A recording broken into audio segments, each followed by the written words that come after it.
In the heart of a prosperous city, there lived a young man named Hiroshi. Born into privilege, Hiroshi was the son of a renowned merchant who had meticulously built an empire of trade. But when Hiroshi's father passed away unexpectedly, the weight of the family business fell onto his unprepared shoulders. Hiroshi had inherited not just his father's wealth, but also the immense responsibility of maintaining it. Hiroshi said to himself, How much longer can this last? The gold flows out like water and the business is slipping through my fingers. Hiroshi's fear of losing money and the business consumed him, paralyzing his decisions. As clients left, the business faltered, deepening his despair. In his darkest moment, as he sifted through his father's belongings, Hiroshi recalled a figure from his past, his father's older brother, a man who had walked away from the family's wealth after the sudden death of his wife. The family had whispered of his disappearance into the mountains, seeking peace far from the trappings of wealth.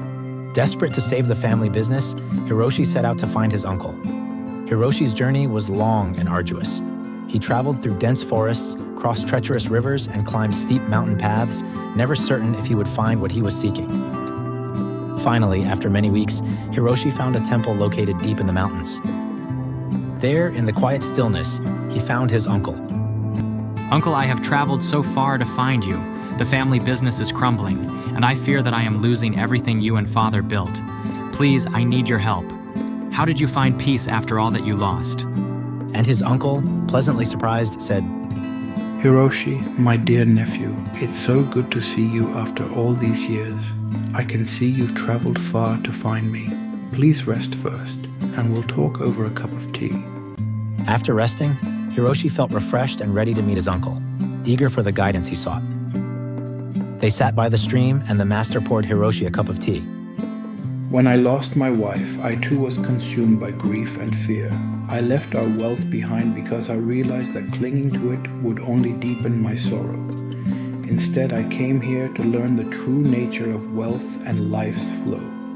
Just like this stream, wealth is meant to flow. It is not in hoarding it or fearing its loss that you find peace, but in allowing it to move freely. When you receive money, be grateful, for it is the universe's abundance flowing toward you. And when you spend money, be equally grateful, for you are sending that abundance back into the world, supporting the lives and dreams of others.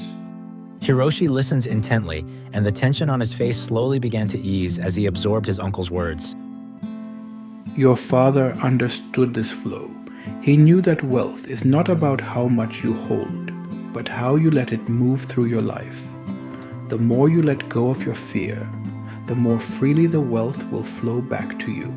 Hiroshi left the temple and returned to the city, with a heart lighter than when he had left. He embraced the flow of wealth, practicing gratitude with every transaction, whether money was coming in or going out. He no longer feared the loss of gold because he understood that it was part of a greater cycle, one that would always bring abundance back to him in due time. Are you feeling fear, sorrow, or anxiety like Hiroshi?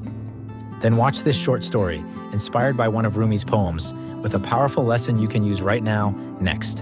And don't forget to hit the like button and subscribe for more inspiring content in the future.